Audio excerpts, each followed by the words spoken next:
Hey, Prof, I can't wait any longer. I think we can start now. Okay. Okay, good afternoon, everyone, and welcome to today's webinar. Unfortunately, Usindisiwe Mazibuwe is not here, and I will be standing in for her as a session chair. My name is Sean, and I am a podcaster at the UJ Methods Lab for African Discoveries. And it's a really an honor to have you all here.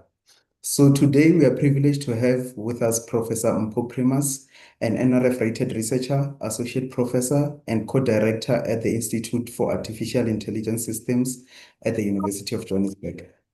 Prof. Mpho's work sits at the exciting intersection of AI, linguistics, and ethics. She has made significant contributions to African language technologies, low-resource natural language processing, and equitable AI systems. Her research also examines how large language models engage with tone, pragmatics, and cultural nuance, always with a sharp eye on issues of representation, personhood, and epistemic justice. We are truly fortunate to hear from her today, and I have no doubt that her insights will spark important conversations for us all. Prof. Primus, thank you for being with us. The floor is yours to shine. Thank you, Sean. Good afternoon, everyone. Sean, are you gonna be? I think you need to project the slides, no? Okay, let me do that.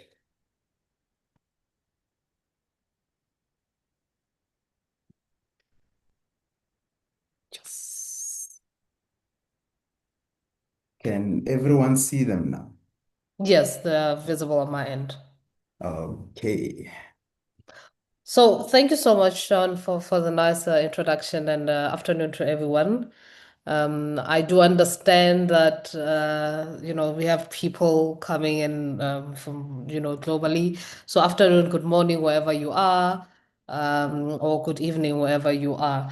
So today we're just gonna we have 20 minutes to kind of talk about sentiment analysis as a field, the rules of sentiment analysis, and how it can actually be used as a tool in the social sciences, as well as a case study of how we've used it with colleagues, to understand certain sentiments and draw some mappings from it. Next slide, please, Sean.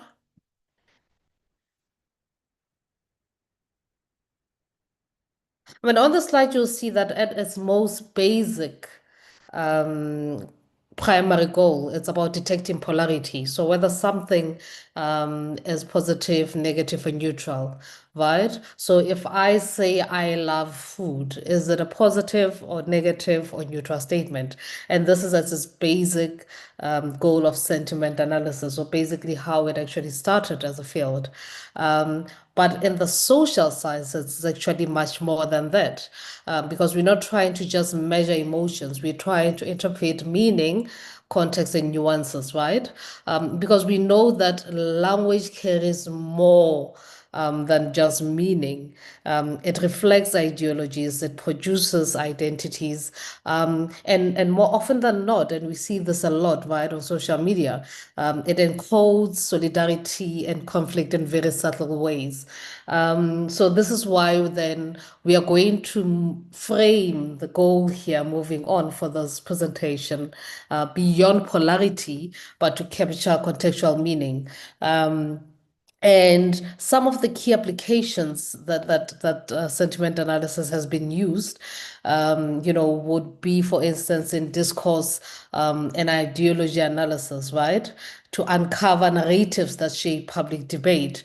For instance, when analyzing conversations about migration, racism, xenophobia, where we can actually separate fear-driven rhetorics from counter narratives of solidarity. One where we see as an application is regarding identity and belonging. So social media, which is a treasure trove for this field of NLP, so natural language processing, is full of markers, right, of inclusion and exclusion, terms, hashtags, and semantic analysis kind of helps us see how these communities construct the boundaries between us and them. It also helps in policy and impact research. So how NGOs, the public sector, evaluate citizen responses to policy decisions, service delivery, social justice campaigns. And we've also seen it also in conflict and comprehension monitoring, which is going to be our case study today, right? So identifying hostile sentiment, hate speech, early subtle warnings that, the sentiment is getting a bit negative and there may be an uproar or protest, right? So in the social sciences, sentiment more analysis is basically more than a technical exercise that we would do in the pure computational sciences, right? It allows us to actually see into society. So it serves also as a window into society, into how people make sense of realities, how they belong, and sometimes how they exclude and resist, right? So please go to the next slide. Now, I would not be doing justice to today's talk if I didn't kind of touch on the evolution of this work. Now, one of the well-known narratives is that sentiment analysis as a field started in the 2000s, with the boom of social media and the big data boom. But I would not be doing justice as a scholar if we didn't step back and reflect of the lineage that has shaped sentiment analysis and semantic analysis to be what it is today. So we saw the first attempts or the first conversations around sentiment in the 90s, right? Where scholars such as Janice Weber started examining subjectivity in text. So how text embeds perceptions and intentions and emotions. And when you fast forward to then the data boom or the rise of social media between your early 2000s, 2001 to 2008, then we see the field shift towards a more lexicon-driven approach, right? And Peng and colleagues here have been quite instrumental in the lexicon-driven approach. So lexicon-driven approach is where you have a huge dictionary of words, and this is in very simple term. And for each word, you would mark whether it's positive, negative, or neutral. So the word love is a very positive word. You would actually mark it with a number to say between a scale of -5 to 5, this is a 5. The word hate is a very negative word, so you would mark it with a -5, for instance. So this is what was happening around that time. And as algorithms, started becoming more sophisticated, of course, we saw more machine learning approaches towards sentiment analysis and not just dictionary lookups, right? And so we just don't go to a dictionary and see, okay, love is marked as 5, Mpho is neutral, is a proper name, is 0, the sum is 5, and therefore this is a highly positive word. But we saw sophisticated algorithms coming up in order to actually also affecting the field of sentiment analysis, right? Deep learning also came into play. Sentiment analysis was also not left behind. We started seeing, the rise of using, our neural networks, right, in sentiment classification, right? So this wasn't also left behind. So each and every era in the AI field also affected the sentiment analysis space. However, we then saw in the 2020s the spotlight on sentiment analysis, but for African languages, right? A lot of the time when AI, particularly in this field of natural language processing, the focus is on, your more well-resourced languages such as English and German. And our languages in Africa usually left behind. So we then started to see some focus looking into African and low resource contexts. So a lot of important work was done here. And the first step here was, do we even have a sentiment analysis lexicon, right? One of the scholars was actually based at UJ, which is Ronnie, and myself and Prof. Chelik at WITS. Then, well, first thing we did in 2023 was to actually map out what exists for sentiment analysis for African languages, right? What work has been done. And then we started creating a data set for sentiment analysis. So we started small with Sesotho, Setswana, and Sepedi, but now it literally has mushroomed to have over seven languages and it's an ongoing work. And this year, and we'll talk about this when we talk about ethics and bias, we then also kind of focused on explainable AI, right? If you're gonna use, this machine learning or deep learning algorithms that are quite explainable, we need to understand why they get to certain conclusions. If I give it a piece of text and it tells me that this is a negative sentiment, it needs to tell me how it got to that conclusion. Right. And therefore, this is basically what we are now working on. We published a paper on advancing sentiment analysis for low resource languages. And we showed, how certain methodologies work for languages such as Sepedi, Sesotho, Setswana, isiZulu, and this isiXhosa. And this work highlights, how behind we are with our languages, and the need to step back and build model and become active contributors for our languages, right? And there are things that throw us off, such as multilingualism in South Africa, the way people express themselves on social media, sarcasm, irony, all those things then also kind of throw it off. Can we move to the next slide?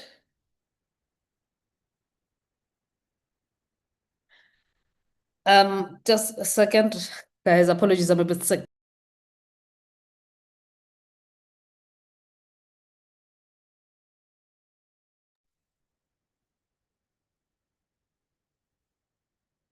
Now, the core idea, as I had mentioned when we started this talk of sentiment, um, is that whether something is positive, neutral, or negative, this is just not enough, particularly in the social sciences, right?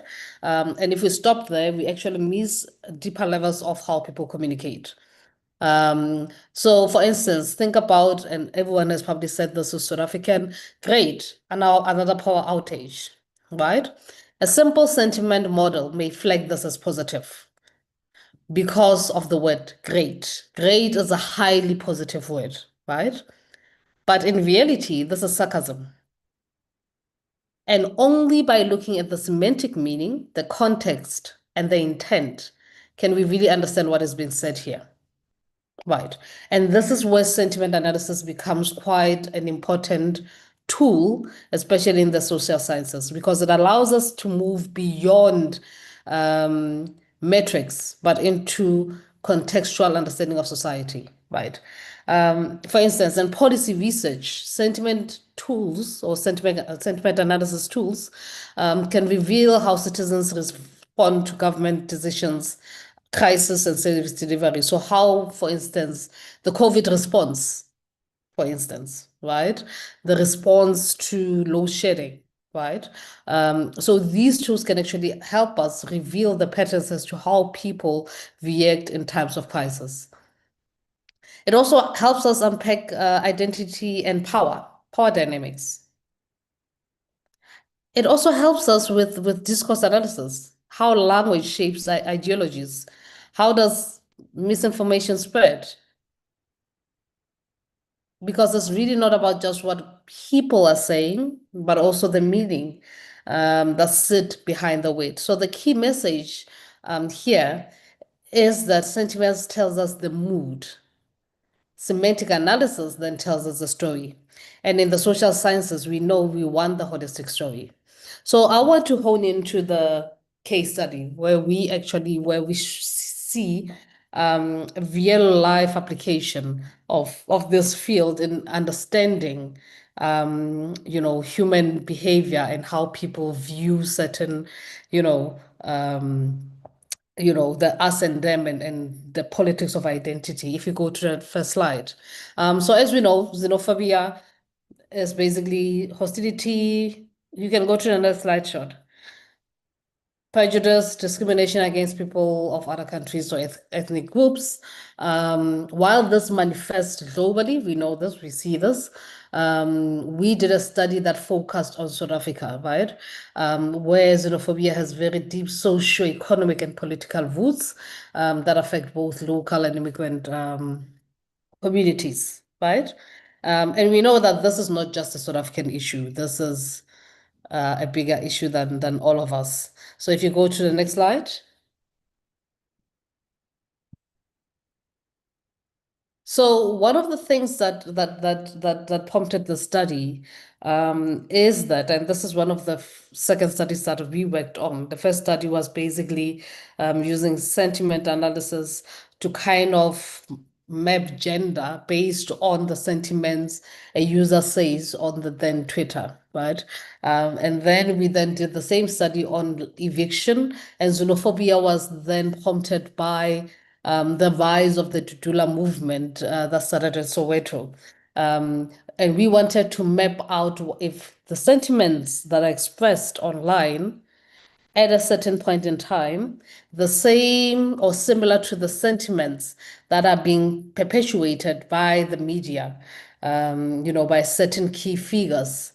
And if there's a correlation to what happens on on social media online, and what happens in the actual world, right?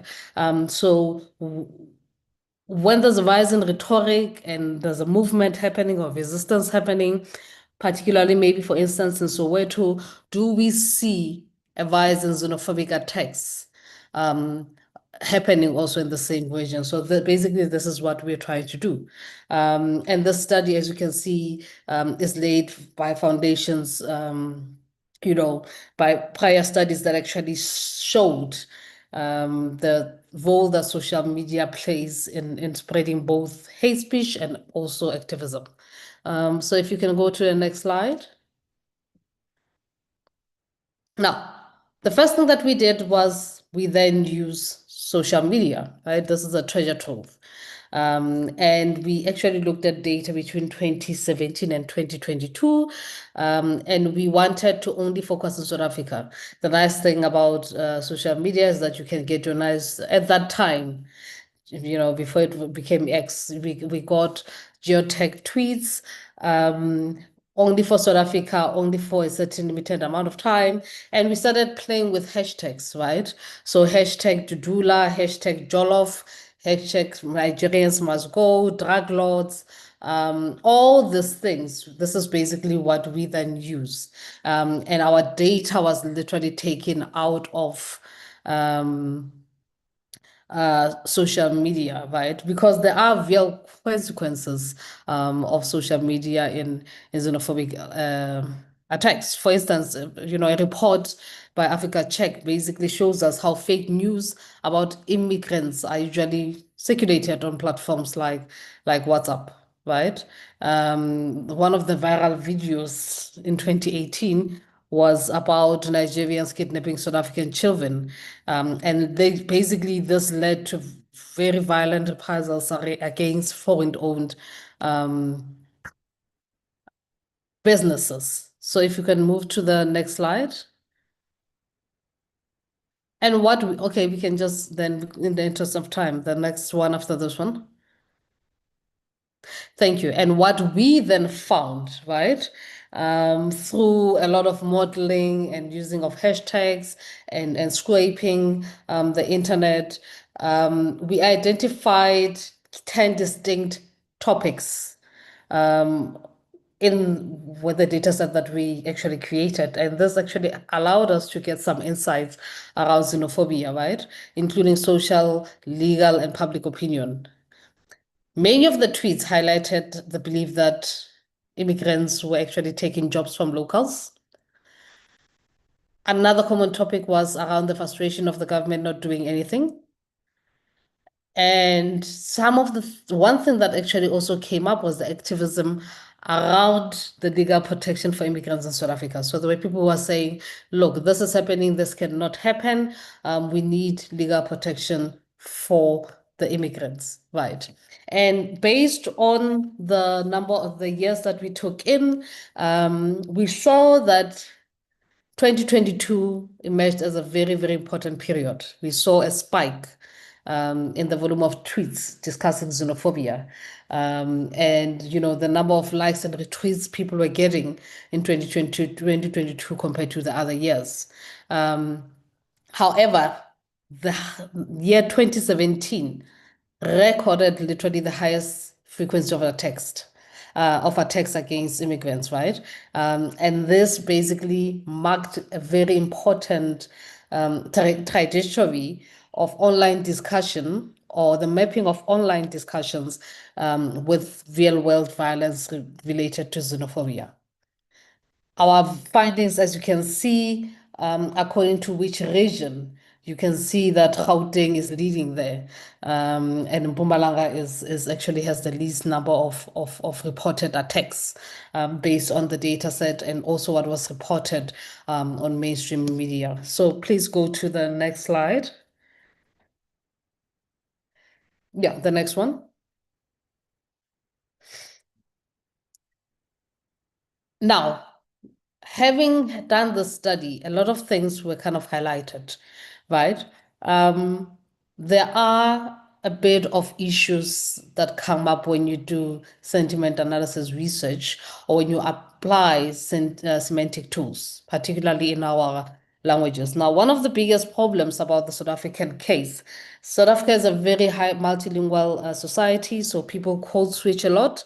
So the data that you will get when you do your web calling, your social media coding and mining, it is very highly unlikely that you will get pure English sentences.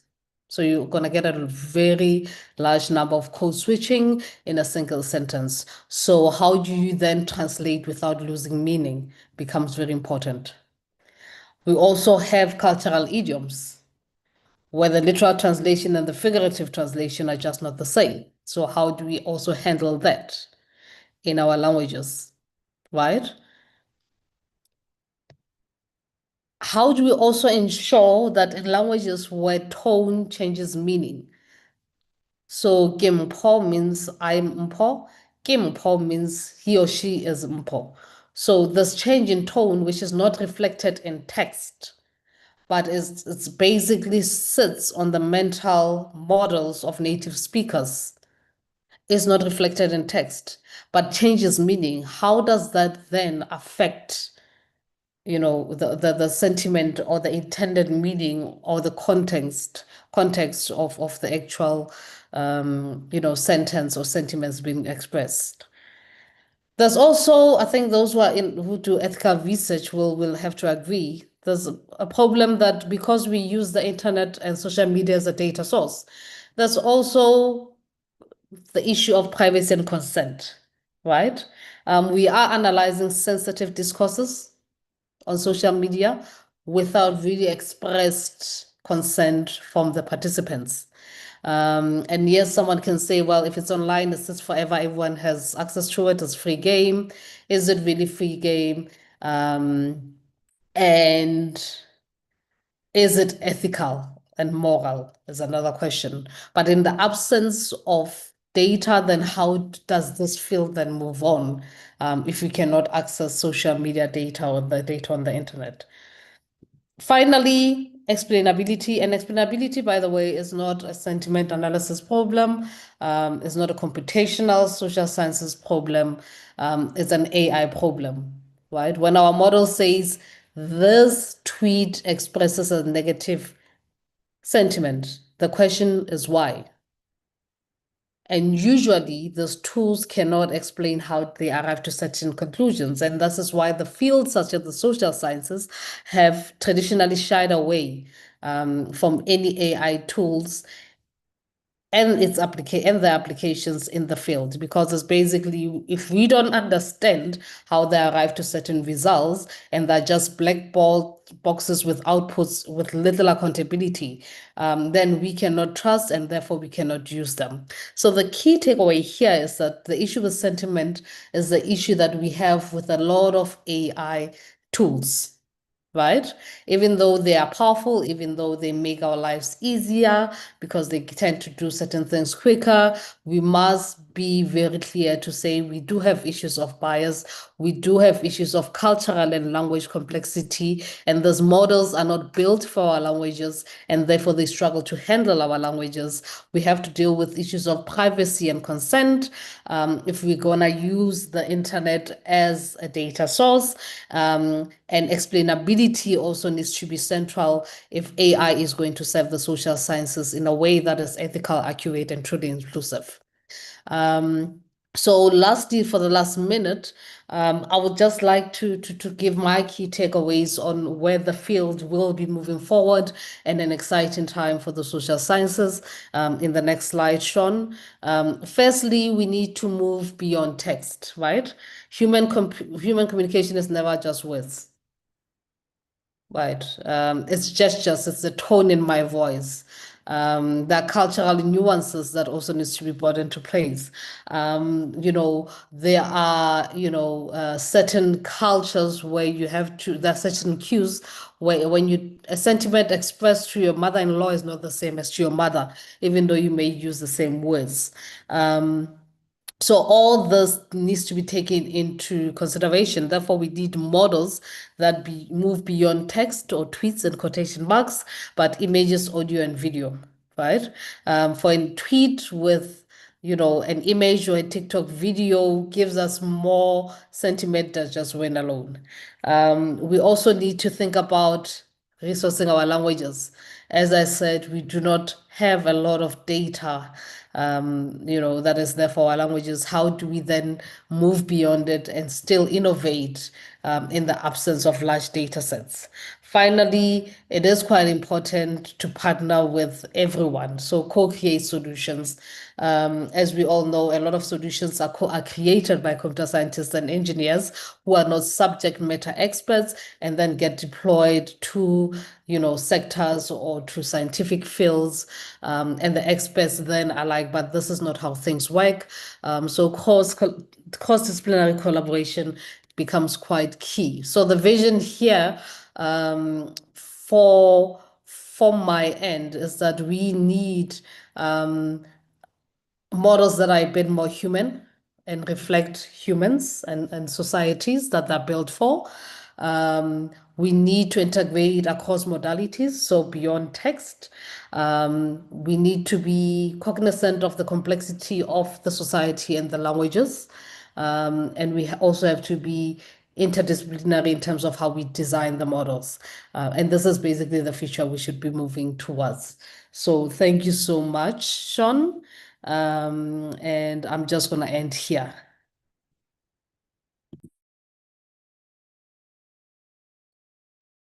Yeah. Thank you so much, Prof. Can we give a virtual round of applause, please? Yeah. I didn't want this to end actually.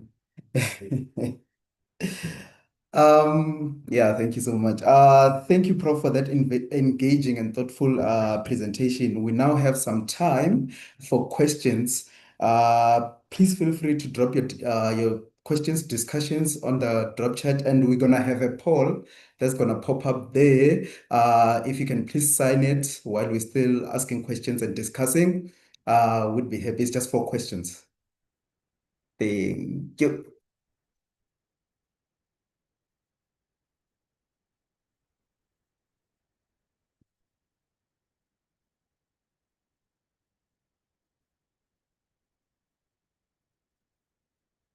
I see a hand there, Prof. Kevin. Thank you, Mpho. That was brilliant. Amazing work that you've been doing. I wanted to ask for social science researchers, is it like a shortcut? Say, for example, someone's never used sentiment analysis before. How would you recommend someone start using it? Are there like sort of applications that are easy to access, or do we need to use R or Python or something like that, or are there easy ways of entry into the field? Thank you. Thanks, Kevin. Python actually is the easiest entry to enter, particularly sentiment analysis, because basically it's good at text handling. Um, and in terms of programming languages, it can literally be used as an imperative language, so a simplified language, and then you can build on to make it a bit more complicated. I will always advocate for Python as an entry level to text analytics, because at the end of the day, what sentiment analysis is analyzing text. What you're analyzing is another something else. Yeah. I hope that answers your question. Yes, it does answer the question, but there's quite a big barrier to entry for, I imagine, many social science students, because it means you'd have to learn how to program in Python. I wondered if there were any sort of other kinds of apps that would provide a shortcut or an easy initial foray into the field. I mean, I'm not cognizant of, I don't, well, I don't know any, free apps that they can use. But I do know that online there's a lot of open source drag and drop applications that does coding for you, simplified coding. Okay. And this would be them then going to find out which ones of those exist. I'm more on the algorithm and sitting down and actually writing the algorithms.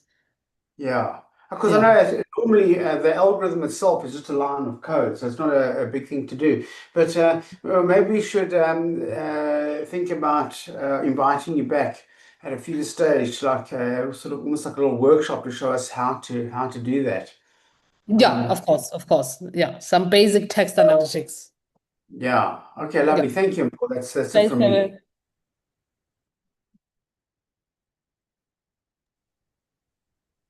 We also have, I think, two comments on the chat box that one is Mohabi.